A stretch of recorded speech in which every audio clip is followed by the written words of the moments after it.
All right, welcome to the Young Turks. Cenk, Uygur, and Kasparian with you guys. We got a lot of great programming for you guys tonight and tomorrow, by the way. Tomorrow's Juneteenth. We're going to have our second annual special on that. Alonzo Bodden, Adrian Lawrence, Benjamin Dixon, J.R. Jackson, Jason Carter, Ida Rodriguez, myself. So we'll have the regular show 6 to 7 p.m. as usual. Then at 7 p.m., we are going to do a Juneteenth special where we'll go through history and do some of the things that to kind of set the table and then catch us up to where we are today.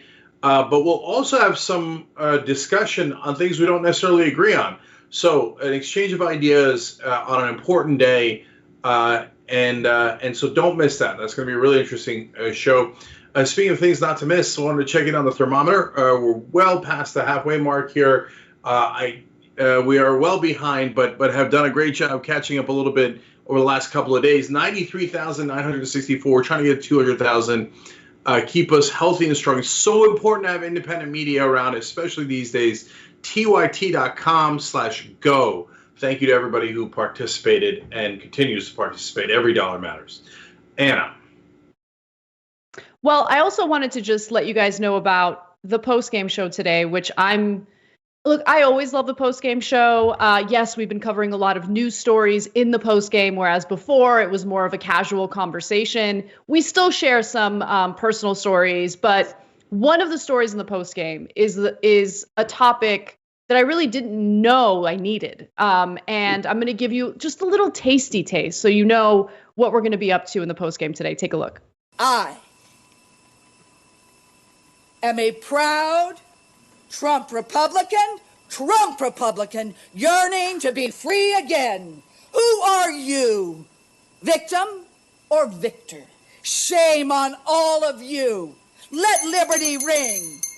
God bless America, land that I love. No, she's the hero of the day because I can't wait to talk about that story, give you guys the details. Who is she? And who are you? Victor or victim? You have to find out. Go to tyt.com/join, become a member, get that awesome content, but more importantly, help support independent media like TYT by becoming a member. Yeah, if you're on YouTube, you click the join button underneath. It's really simple, very similar process on Facebook. But tyt.com/join always works, and we always have the link in the description box. But we did not play the best part of that video for you guys. Believe it or not, her ringing the bell and singing, and by the way, eventually getting the lyrics wrong to God Bless America, are awesome, but not the best part. The best part is when she starts talking about sex. So don't miss the postgame. All right. But with that said, let's move on to some of the big news stories of the day, including new revelations from John Bolton's upcoming book. So Donald Trump is so desperate to block the release of his former national security advisor's book that the Justice Department has taken things a step further by seeking damning excerpts from the book. But this could potentially lead to John Bolton not being able to collect any of the profits he makes from the book. The administration might be able to do that if they're successful in their lawsuit. Now, the DOJ's move followed their initial action, which was the lawsuit that I'm talking about, arguing that the contents of the book contain classified information, and the release of this classified information would put our national security in jeopardy. No one's believing that. This is a book that embarrasses Donald Trump. There's no question about it. And beyond embarrassing him, there are some damning revelations when it comes to Donald Trump putting himself above the best interests of this country. So let me give you some examples. So Bolton writes the following: had Democratic impeachment advocates not been so obsessed with their Ukraine blitzkrieg in 2019, had they taken the time to inquire more systematically about Trump's behavior across his entire foreign policy, the impeachment outcome might well have been different. Now, look, I disagree with him. I think that the Senate was going to exonerate Trump regardless of what we found through the impeachment investigation. But I do agree that they should have broadened their investigation, not only to look into foreign policy decisions, but as Cenk and I said over and over again during this investigation, they should have also looked into Donald Trump's financial crimes, potential financial crimes. They didn't do it. Also, I just want to note, John Bolton saying that the Democrats didn't do enough of an investigation is rich, considering he was called to testify. He was subpoenaed to testify, and he refused to do it. Instead, he saved all of this information for his book, probably because there's a profit motive behind it. But Cenk, I wanted you to chime in before I give you more details. Yeah, so there's two different issues here. What you think of John Bolton and what you think of Donald Trump. What we think of John Bolton is less relevant because he's no longer in government. He's a terrible person in almost every regard. He's a war hawk. I don't know that I disagree with anyone else more on foreign policy than I do with John Bolton. That includes Donald Trump. I think Bolton is worse than Trump on foreign policy. But that's ideology and principles. And Bolton did a terrible thing here. He claimed that, hey, man, look, if you're going to subpoena me, we got legal issues, et cetera, in case of the impeachment. If you're wondering why he did that, if he was just going to spill the beans anyway, I mean, he's why not just say it during impeachment when it would have mattered? Because his book wasn't ready. So he wouldn't have made as much money if he gave away all the goods in the books during the hearings rather than releasing them now. So his own personal ambition and greed outweighed national security interests that he claims he cares so much about with Bolton. So now that's Bolton. I'm done with him in terms of his, ethics. But that doesn't mean that what he said about Trump isn't true. I believe that it is totally true, and I have a lot of reasons to believe that, even though I don't like the guy. And between Trump and Bolton, I mean, they're both terrible people, but Trump is the proven pathological liar. Trusting Trump over anyone is absurd. And the things that Bolton has to say about Trump are damning. Exactly. So let's get to this on a more granular level. So Bolton also writes in his book, I am hard pressed to identify any significant Trump decision during my White House tenure that wasn't driven by re-election calculations. And remember, that was the motive behind Donald Trump attempting to coerce the leader of Ukraine to announce this sham investigation into the Bidens, right? He thought that it would give Trump thought it would give him an upper hand in the election. Now, I also want to just go to a short snippet of John Bolton's interview with ABC News. Here he is with Martha Raddatz. There really isn't any guiding principle that I was able to discern other than what's good for Donald Trump's reelection. You say that you were astonished by what you saw. A president for whom getting reelected was the only thing that mattered, even if it meant endangering or weakening the nation? Well, I think he was so focused on the reelection that longer-term considerations fell by the wayside. So if he thought he could get a photo opportunity with Kim Jong-un at the demilitarized zone in Korea, there was considerable emphasis on the photo opportunity and the press reaction to it, and little or no focus on what such meetings did for the bargaining position of the United States. And Cenk, he gave so many other examples, including the example of Trump's negotiations with Xi Jinping of China, and how those trade negotiations were much more about his chances of getting reelected than anything else. I'll give you those details in a second, but thoughts? Yeah. So this is the most concerning stuff. Bolton also revealed 18 different ways in which Donald Trump is an absolute moron. And that's entertaining and depressing at the same time. But what's really important is when he sells out our national security for his own benefit. So in the case of the photo op, it's not a light issue, because when you give North Korea something that they want, which is a picture of Donald Trump with their leader in the demilitarized zone, you're supposed to negotiate something in return for America, not for yourself. But when you're more concerned about the photo op for yourself and for your reelection efforts, and you negotiated nothing, well, then you've let down the country. and you put yourself above your country, which is not what the president is supposed to do. And that is a relatively minor example. So the major examples are when he says to the Chinese in regards to Huawei and ZTE, two different companies that are very, very important to the Chinese, that he basically will let them get away with doing things that are wrong so that they can get a deal on trade. And that's the thing about the two things that connect these issues is Donald Trump's stupidity. Normally, even if you were going to be that crass and do that, you wouldn't say to the Chinese leader, hey, I need help in my election. That's why I want to do a trade deal. That's why I'm going to give this company, Chinese company, a break that I shouldn't give. You would never say that out loud. But he's too dumb to know how ignorant he is. So he just says it. And Bolton and the others are like, oh my God, he just said that he wants help from the Chinese in winning his election. What the hell is he doing? And that's what he got in trouble for in Ukraine. And if Bolton and the others had had the courage to say this during impeachment, we would be talking about not just Ukraine, but also what he gave away. The two biggest countries he gave giveaways to are China and Turkey. And Turkey's a whole nother bag that we'll talk about in a second.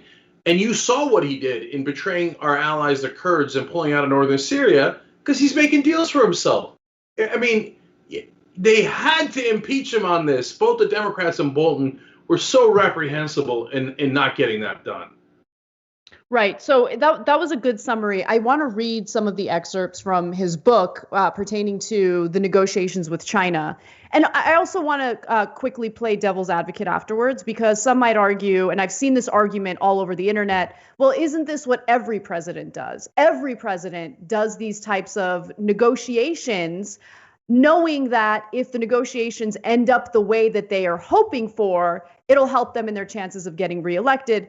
That's a fair argument, I think. But let me give you the details of how it went down with China, and then we can discuss that. Trump's conversations, Bolton writes, with Xi reflected the confluence in Trump's mind of his own political interests and U.S. national interests. Trump commingled the personal and the national, not just on trade questions, but across the whole field of national security. Trump said approvingly that there was great hostility to China among the Democrats. This is what he's saying to President Xi while he's meeting with him. He's like, oh, these Democrats, they're too hard on you. They're too hard on you. And then try to remember the Trump re-election ad where he accuses Biden of being too soft on China. It's just incredible. Trump then stunningly turned the conversation to the coming U.S. presidential election, alluding to China's economic capability and pleading with Xi to ensure he'd win. Trump stressed the importance of farmers and increased Chinese purchases of soybeans and wheat in the electoral outcome. I would print Trump's exact words, but the government's pre-publication review process has decided otherwise.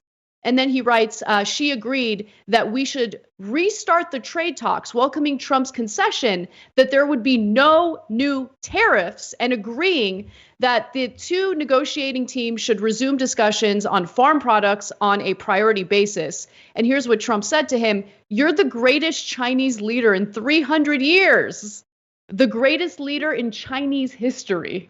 Oh, what an idiot. What an idiot. So I'll tell you why he says the things that he says in those little segments there. So first off, why is he telling me he's the greatest leader in 300 years? Because Trump thinks that's what I would want to hear. And so if I compliment him this way, he'll give me something I want. Because that's how his mind works. If she gave him a compliment like that, he'd be like, oh, what do you need? Get keys to the city, keys to the country. I'll give you anything you want as long as you compliment me. So that's why in his tiny, minuscule little mind, he thinks, if I give him over the top compliments, I'm going to get help with the election. And second of all, what a terrible negotiator. He tells the side, oh, what's really hurting us is what you're doing with the tariffs on agriculture. Why would you tell them that? Okay, then they know that that's where their leverage is. World's worst negotiator. And then he's like, pretty please help me with my election. Begging, tipping your hand, and over-the-top compliments of the other guy are not well known for making a good deal for your side. He just sucks at this. Yeah, he should take lessons from Melania, who really knows how to use her own leverage to get a better prenup contract, for instance, right? But anyway, moving on to the other examples that were provided by Bolton.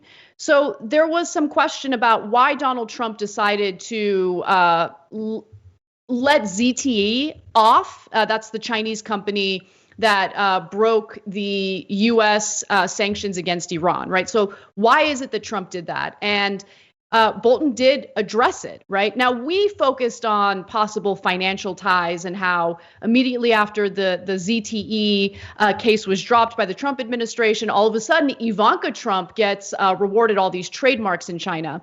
I'm sure that that plays a role as well. But according to Bolton, Trump did it because he wanted to distract the public's attention away from Ivanka Trump's own email scandal. So Ivanka Trump was also using her personal email in order to conduct official White House business. And to make matters worse, she was doing it for months before she was even a White House employee, right? So she was a private citizen for months using her private email in order to communicate about official White House business. And Trump allegedly said, this will divert from Ivanka. If I read the statement in person, that will take over the Ivanka thing. Well, I'll give him a tiny bit of credit there, Anna, because that's the first time I've ever heard of him doing any type of strategy. But now let's note the strategy here. I will cheerlead for a person who dismembered a Washington Post columnist, because that'll distract. Yeah, because that'll distract from my daughter's law breaking, the thing that I said my political opponent should be put in prison for. So let's go out there and say, yay, beheadings and dismemberments by Muslim fundamentalists. Wow. Yeah. And by the way, I'm sorry, there's just so many moving parts. I want to be crystal clear. I mixed a few things up. So yes, the ZTE thing did happen. And the reason why he dropped that investigation is because he was working on that trade deal with China. So it's a favor for a favor, quid pro quo. That had to do with the ZTE issue. With Ivanka Trump, he wanted to distract from her scandal by releasing a statement in support of Jamal Khashoggi, of what happened basically to Jamal Khashoggi. And here's what his statement said in November of 2018. It could very well be that the Crown Prince had knowledge of this tragic event. Maybe he did and maybe he didn't. That being said, we may never know all of the facts surrounding the murder of Mr. Jamal Khashoggi. In any case, our relationship is with the Kingdom of Saudi Arabia. And I remember reading that statement when we covered that story in 2018, Cenk. But it's just amazing because in his mind, and I don't know, I mean, I guess this is proof that he really does love his daughter Ivanka, because in his mind, releasing a statement excusing the dismemberment and the murder of a U.S. resident and a Washington Post journalist is better than having the public pay attention to his daughter's email scandal. Yeah, well, look, he also doesn't think dismemberment's that big a deal. And so, I mean, no other decent human being would think that was like a good way to distract folks by being in favor of that. And let's also note that he wanted to do a total ban on Muslims, but when there was actually a terrorist who happens to be Muslim, the Crown Prince of Saudi Arabia, who beheaded and dismembered someone, he was his biggest cheerleader. So it never has to do with crime or the things that he says he's going to try to solve. No, it's always me. And look, on the Turkey issue, also helping Erdogan try to avoid sanctions for law breaking. And he said that he would try to get the prosecutors removed from the case for criminal law breaking that we were pursuing inside our country. In other words, I'll help you break the law, Turkey, in return for favors. Well, as we saw later with the withdrawal from northern Syria, he did the government of Turkey a lot of favors. At this point, it's not perfectly clear what he got in return, but I'm very curious about that because it's always personal with Trump. We're going to take a break, but when we come back, we're going to tackle one other angle to this story, and it's the fact that Bolton calls out Donald Trump for being an idiot. We'll be right back. we need to talk about a relatively new show called the Republic, or UNFTR. As a Young Turks fan, you already know that the government, the media, and corporations are constantly peddling lies that serve the interests of the rich and powerful. But now there's a podcast dedicated to unraveling those lies, debunking the conventional wisdom. In each episode of the Republic, or UNFTR, the host delves into a different historical episode or topic that's generally misunderstood or purposely obfuscated by the so-called powers that be, featuring in-depth research, razor-sharp commentary, and just the right amount of vulgarity. The UNFTR podcast takes a sledgehammer to what you thought you knew about some of the nation's most sacred historical cows. But don't just take my word for it. The New York Times described UNFTR as consistently compelling and educational, aiming to challenge conventional wisdom and upend the historical narratives that were taught in school. For as the great philosopher Yoda once put it, you must unlearn what you have learned. And that's true whether you're in Jedi training or you're uprooting and exposing all the propaganda and disinformation you've been fed over the course of your lifetime. So search for UNFTR in your podcast app today and get ready to get informed, angered, and entertained all at the same time.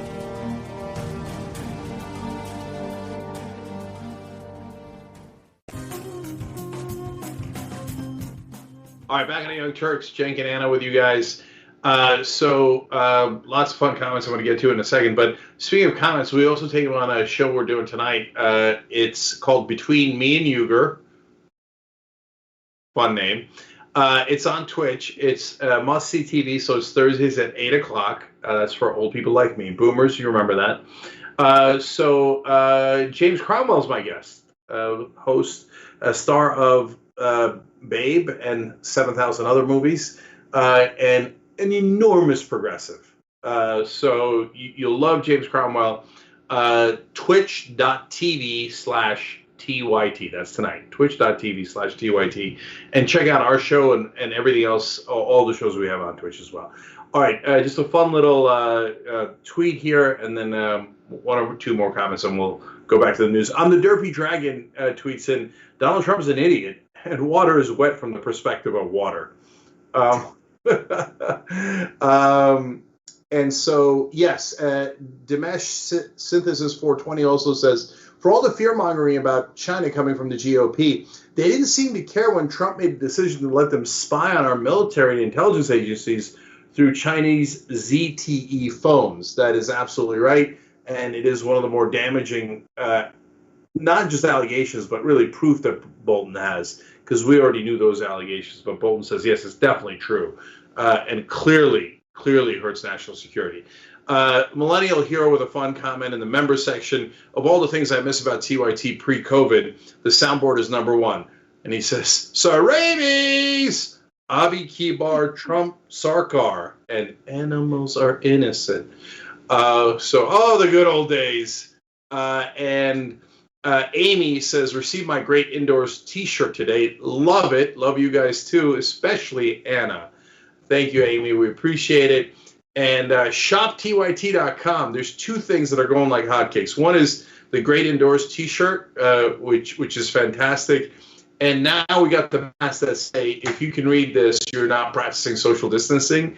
We might sell out of those. So shoptyt.com. Go nuts right now. Casper. You described the president as erratic, foolish, behaved irrationally, bizarrely. You can't leave him alone for a minute. He saw conspiracies behind rocks and was stunningly uninformed. He couldn't tell the difference between his personal interests and the country's interests. I don't think he's fit for office. I don't think he has the competence to carry out the job. That was Donald Trump's former national security advisor, John Bolton, who is coming out with a book that Donald Trump does not want published, but it appears that he's unable to stop Bolton from publishing it. Now, in the book, he argues that Trump engaged in various instances of quid pro quo against the best interests of the U.S. People living in the United States, but in the best interest of his reelection chances. But more importantly, finally, we have someone calling it like it is and not gaslighting us when it comes to the utter incompetence that we've been experiencing by Donald Trump. So in his book, Bolton writes, he second-guessed people's motives, saw conspiracies behind rocks, and remained stunningly uninformed on how to run the White House, let alone the huge federal government. Also, in a 2018 meeting with Japanese officials, ostensibly about trade policy with North Korea, Trump was told the United States had no greater ally in the Western Pacific than Japan. Trump brought up the attack on Pearl Harbor in December of 1941. In that context, guys, when we were attacked by Japan. Okay. The Prime Minister of Japan left quickly thereafter. We nuked Japan twice. But that's right now, they're a great ally. That's what we're trying to focus on. We need allies, and no one, insults allies better than Donald Trump, and also befriends dictators and our enemies. I mean, if he's not an agent of chaos, he has a funny way of showing it. I mean, he literally could not be more incompetent in foreign policy if he tried, if he's not doing it on purpose. And we haven't gotten anywhere near the worst part. So let's focus on some of his foibles when it comes to the Middle East. Trump constantly, according to Bolton's book, confused former Afghan President Hamid Karzai with his successor, Ashraf Ghani. In the midst of sensitive negotiations with the Taliban and the Afghan government, Trump told advisors he believed Ghani was corrupt and that he owned a mansion in Dubai. Karzai was widely seen by American officials as corrupt, not Ghani. And intelligence officials had to later assure people that Ghani does not have any mansion in Dubai. That's not remotely true. And so, look, guys, this is among the more important ones in terms of his idiocy. There's his corruption, which is a different issue when it comes to dealing with China, Turkey, Saudi Arabia, etc. But when you're talking about how stupid he is, it actually affects policy because we're trying to do a peace deal so less of our soldiers get killed. And he's like, oh, God, he's a corrupt, right? They're like, no, that's the current leader. Don't say that. He's got a base in Dubai, right? Like, he always says, like, oh, I don't need to do any homework he says this stuff out loud, let alone the revelations from Bolton's book. He said that he didn't need to know anything about North Korea because he would be able to tell if they were going to have a peace deal in literally 1 second as soon as he met Kim Jong-un. Only the dumbest person alive would say something like that. That doesn't make any sense at all. So when he actually goes to do deals, the fact that he doesn't know anything obviously hurts our chance of getting a deal because he's telling the Taliban, your main enemy, our ally, is, you're right, he's corrupt and has mansions all over the world, which isn't true. Such an idiot. Yeah, I mean, look, I don't trust Bolton when it comes to his analysis on foreign policy. Let me just get that out of the way because he loves war. He wants to engage in war. He'll do anything to start a new war anywhere in the world. Doesn't matter. He's obsessed with it. So, but he is right in that, in Trump's quest for peace in the Middle East, all he's done is make matters worse with these mistakes and his lack of intellectual curiosity to just learn what the history is, where we are today, what's the best path forward. He absolutely hates intelligence briefings. In fact, Bolton writes that Trump spoke most of the time during intelligence briefings when he's the one who's supposed to be briefed by the individuals gathering the intelligence. So now let's move on to geography, because this is yet another example of Trump just not knowing much about the world around us.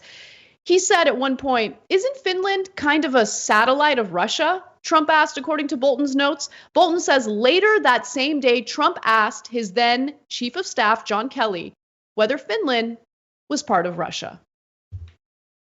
Okay, look, guys, if you don't know the geopolitical circumstances of Finland, I don't blame you, but you're not the president of the United States. Should the president know that Finland is not a satellite country of Russia? Absolutely. Okay. But when he goes further and asks if it's literally a part of Russia, Oh, come on. For God's sake. You know that Finland's an independent country, right? It doesn't matter what your profession is. It doesn't matter how much education you have. You know Finland. You know Finland is a country. He doesn't even know that. He's the president of the United States. He does not know that Finland is an independent country. I mean, I'm finished with him. I had to throw that in. Okay. So let's go through more, because there are just so many examples. I want to give you guys as many as possible. Trump also had a difficult time understanding why the United States had any presence in the Korean peninsula, right? And he would argue, it's been 70 years since the Korean War. Why do we have a presence there? And Bolton writes the following about that discussion.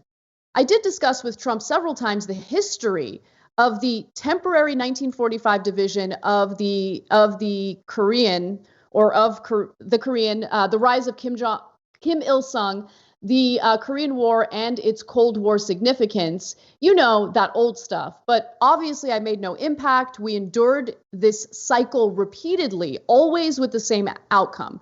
And look, I read you that part not because I respect Bolton's perspective on foreign policy. I read it to you because it's yet another example of someone trying to have a conversation to inform Donald Trump about something. And he doesn't care. He doesn't care to listen to what anyone has to say. And he always puts his own personal interests, including his political career, above doing the right thing, right? And nothing made that clearer than his exchange regarding Tiananmen Square. So on the 30th anniversary of China's massacre of pro-democracy demonstrators in Tiananmen Square, Trump refused to issue a White House statement. He apparently said that was 15 years ago, by the way, inaccurately. Who cares about it? I'm trying to make a deal. I don't want anything. And that was that. And when he said, I don't want anything, it means that he did not want to issue a statement commemorating what happened. Yeah, look, it's not just John Bolton. That's why we believe him over Trump, even though they're both odious characters. Every former advisor says it is impossible to get him to concentrate. He will not read past the page. He will not listen to intelligence briefings. He does not care to know the information presented to him. So, because you would care to know that if you were trying to make national security decisions on behalf of America, and you were just a normal, competent person. One, he hates doing homework because he's a child. And two, he doesn't care about America. He's like, blah, blah, blah, national security, we're in danger. Who cares? What does it do for me? And Bolton talks about that. He says every decision was done through the prism of what is going to help Donald Trump get reelected. Narcissist, pathological liar, absolute child. And every advisor says no matter how many times you tell him simple facts, he cannot comprehend them. He's literally too stupid to understand. So, yep. I mean, it goes on and on. In Venezuela, when they're talking about maybe doing a coup, which is terrible, and I don't want it. Bolton did want it. But Trump is mixed on it. At the beginning, he's like, oh, that sounds cool. No, it does not sound cool to invade Venezuela. Okay, it might sound like other things, but it doesn't sound cool. And then later, Putin calls him and tells him, oh, you know that the opposition leader, Guaido, is like Hillary Clinton. And he's like, oh, well, then I'm against it. How simple. I mean, if he's not actually directly taking orders from Putin, then he's the dumbest man in America. Oh, you compared Guaido to Hillary Clinton. But you don't like him. I changed my opinion on Venezuela. Oh, pathetic through and through in everything he does. Anyone who respects that guy, I have no respect for. If you're actually considering voting for him after finding out all this stuff, there's something deeply wrong with you. Well, let's move on to some good news. And there have been little sprinkles of good news in the news cycle lately. And believe it or not, it's coming from our very conservative Supreme Court. So the Supreme Court has blocked the Trump administration's decision to rescind the Deferred Action for Childhood Arrivals program, which is best known as DACA. Now, the vote was mostly split by ideological, justices. So the vote was 5-4, with Chief Justice John Roberts casting the decisive fifth vote that sought to bridge the liberal and conservative wings of the court. Roberts and the court's 4 liberal justices said the Department of Homeland Security's decision to rescind the Deferred Action for Childhood Arrivals Program, or DACA, was arbitrary and capricious under the Administrative Procedure Act. Now, of course, conservative judges like Clarence Thomas disagreed with this decision, and Thomas wrote the following: "Today's decision must be recognized for what it is, an effort to avoid a politically controversial but legally correct decision." And I just want to be clear about one thing. Some might think that protecting DACA recipients is politically controversial, but polling indicates that most Americans, including Republicans, are on board with these protections. It's just the unhinged lunatics and Trump loyalists who seem to be against any and all forms of immigration, including legal immigration. A lot of conservatives are mad at Roberts for this. And they're saying, well, hey, Roberts, don't you have any eyes? Those dreamers, they're brown. What's the matter with you? No, we don't care that they're successful and they've passed a background check. They've completed high school. Some of them are serving in our armed forces and risking their lives for America. Some of them are on the front lines of treating COVID. We don't care about any of that. They're brown. They're brown. What part of brown don't you understand, you knucklehead John Roberts, right? But it's possible that John Roberts is actually the one being most political here in helping the Republican Party. Well, you say, wait, why? He sided with the 4 liberal justices. Because 80% of Americans want to protect dreamers. 80%. If the Republican Party is perceived as going against 80% of the country, well, then their chance of winning is greatly reduced. So John Roberts actually did Republicans a huge favor. Now, it's the right thing, and I'm thrilled that the dreamers are protected, and I don't want to play politics with it. But if you did want to play politics and you were a Republican, you should be thanking John Roberts for at least preserving your shot at keeping the Senate. And right now, that's why the Republican politicians are torn. The orange baby says he doesn't like it, and you're not allowed to cross the orange baby. On the other hand, if they go into an election in Colorado and Maine talking about how the dreamers shouldn't be protected, they're going to get slaughtered. So let's talk about the reaction from the orange baby, because he, of course, had his typical meltdown on social media. And honestly, mentioning Second Amendment rights, like Trump mentioning Second Amendment rights, is very much like Giuliani mentioning 9/11 to save his political career. It's kind of amazing, because now there are multiple instances of Trump out of nowhere just mentioning the importance of the Second Amendment.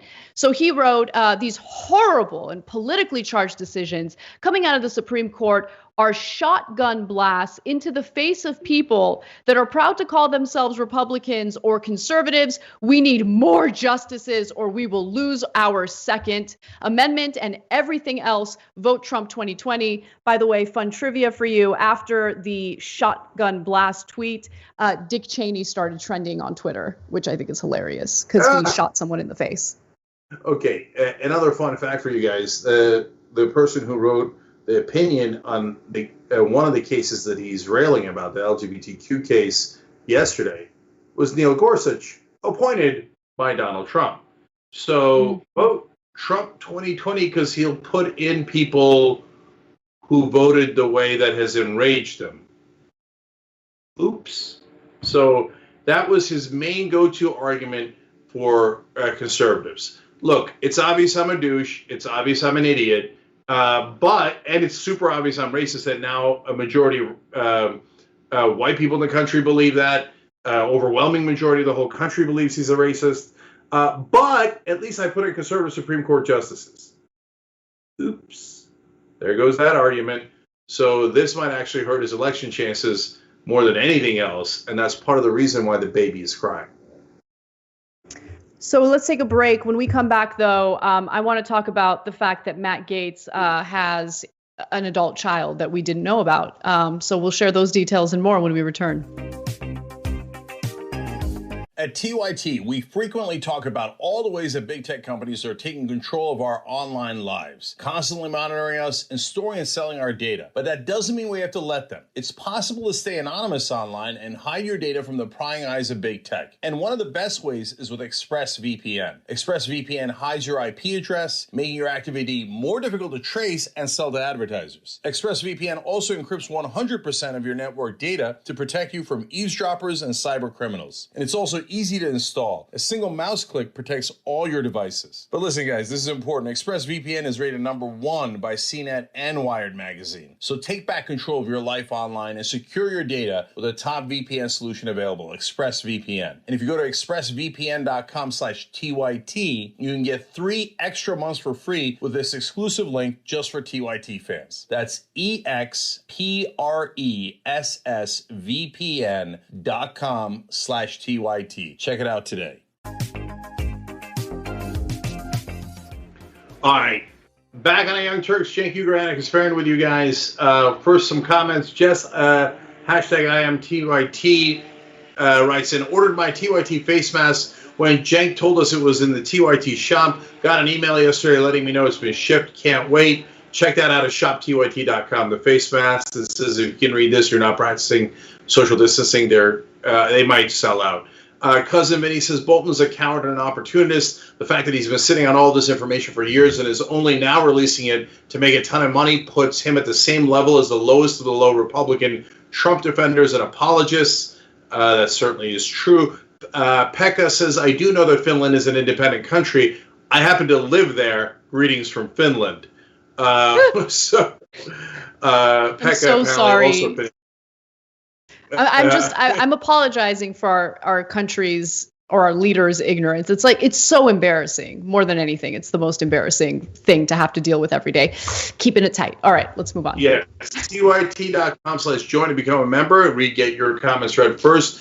And YouTube Super Chat Feisty Fan says, and Putin is just sitting somewhere like Mr. Smithers. Mark Keister says, thought you should know that recent polling shows Engel down double digits to Bowman in New York 16. That is exactly right. I love that you brought that up. Jamal Bowman now up 10 points against Elliot Engel. Our coverage of it is next Tuesday. Don't miss it. If he wins, he knocks out Engel. It makes all the difference. Today's really the last day that you could send in money to help Jamal run ads.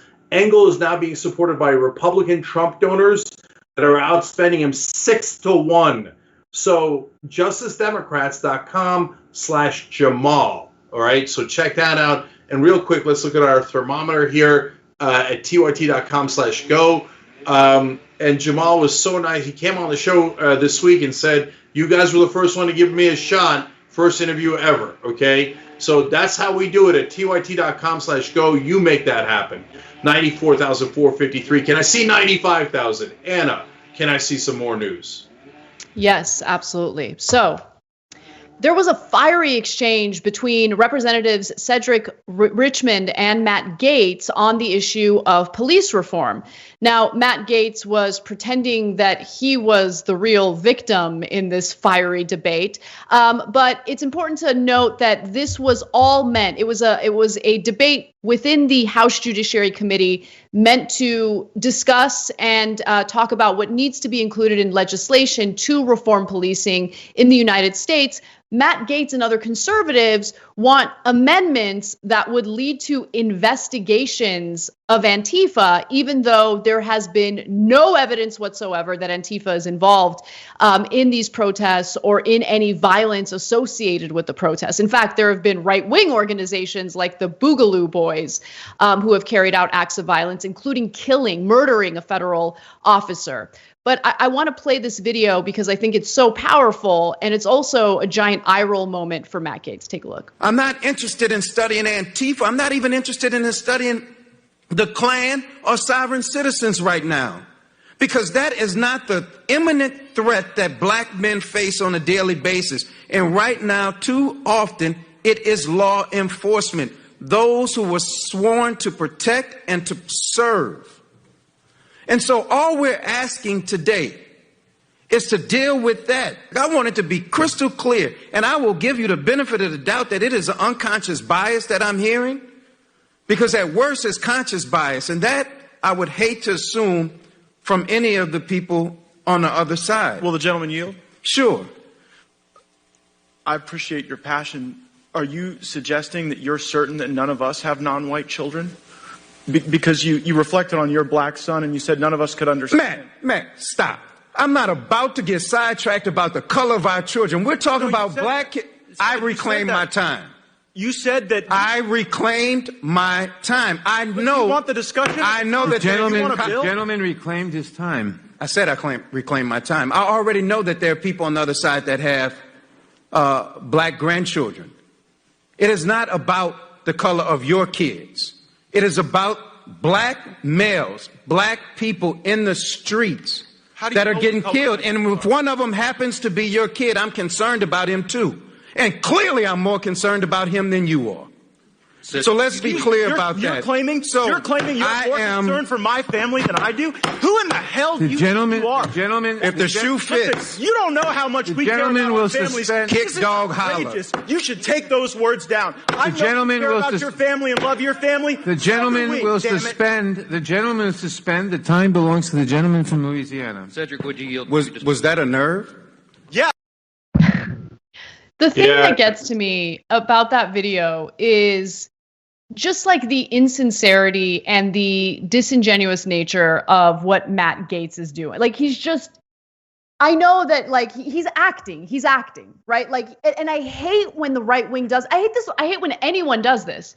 When they will take a situation, a serious problem in the country that needs to be resolved and addressed, and they'll somehow twist it in a way to make it appear as though they're the victims. The ones who have been supportive of that horrible system from the beginning will turn around and be like, I am the victim here. And I'll tell you why. It turns out Matt Gaetz has an adopted son that we didn't know anything about until today. I'll give you the details on that, but Cenk, jump in. Yeah, that was one of the best things I've seen in Congress. So Cedric Richmond, thank you. And look, all day long they try to distract. Oh, how about the autonomous zone in Seattle? How about Antifa? How about a bunny rabbit? How about Easter? Whatever, right? So, and Richmond's like, that's not what we're talking about. We're talking about protecting African American people, and we're trying to resolve that by actually getting something done. And so Gaetz, he's got this little ace in the hole. He thinks he's like, I adopted a kid like when he was like 28. And he's not black, but you'll see, he's not perfectly white. Oh, I can't wait to unleash this. I'm going to do it on Twitter later. Oh, Cedric, what about me, huh? What about me and my non-white kid? Then protect your non-white kid instead of fighting to make sure that minorities in this country continue to be abused. So he's such a pathetic attention whore, Matt Gaetz. And I love that Cedric Richmond slapped him down verbally. So later, as you mentioned, Cenk, Matt Gaetz did share some information about his son, who he adopted from Cuba. His name is Nestor. And again, we haven't heard about Nestor until today.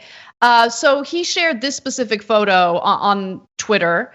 And I was like, oh, okay, I want to learn more about Nestor. They look like they're literally the same age, but they're 17 years apart. Matt Gaetz is 38. Nestor is 19. And here's what Gaetz had to say about him. For all those wondering, this is my son, Nestor. We share no blood, but he is my life. He came from Cuba, legally, of course, 6 years ago and lives with me in Florida. I'm so proud of him, and raising him has been the best, most rewarding thing I've done in my life. So he allegedly adopted Nestor when he was 12. He also writes, Nestor turned 19 a few days ago and will be off to university. He arrived here at 12. As you can imagine, I was triggered when, to make an absurd debate point, a fellow congressman diminished the contributions of Republicans because we don't raise non-white kids. Well, I have. Okay. I know that picture, it's hard to tell in that picture. If he's adopted from Cuba, there are white Cubans. Like, there are white Cubans, there are Afro-Cubans, and I've looked at other pictures of him, and you guys should look into it. There are other pictures of him, and he's I don't know. We're having a conversation about black people getting gunned down and choked out and murdered on our streets. And Matt Gaetz is bringing up this case involving a Cuban person that he adopted when he was 12 years old, just to make him out to be the victim in this case, to make Matt Gaetz out to be the one who's aggrieved and the one who needs to be apologized to. It's just sick. It's just totally sick. Yeah, I actually, a couple more things there. First of all, he's like, oh, he came legally from Cuba. Well, people from Cuba have amnesty. So if we applied the same the same standard to people coming in from Mexico, then they would all be coming legally. So your argument makes no sense on that front. Second of all, there's a newspaper article that shows Matt Gaetz calling this same kid a student, not his son, but a student 4 years ago. So wait, was he a rando student or was he your son?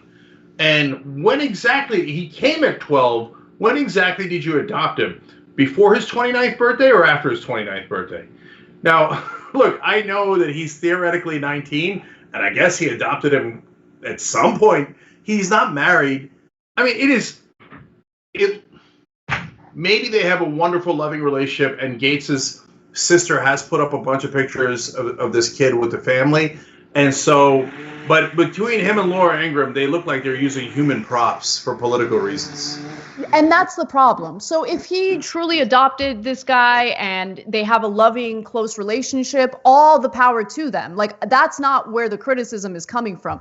The criticism is using people as props, which is what it feels like happened during this exchange. And I also want to just read a tweet that I shared by Tia Mitchell. She's a reporter, and she tweeted the following. I first heard of Nestor when I wrote an article in 2015 about Gaetz. He had ridiculed black lawmakers and was accused of racism. A GOP operative called and said Gaetz was hurt partially because his girlfriend and her son were people of color. Anyway, we have our post-game show coming up. Check it out, tyt.com/join to become a member. Awesome stories for you, including Trump's comments on what happened to Rayshard Brooks. We'll see you soon. Have a good one.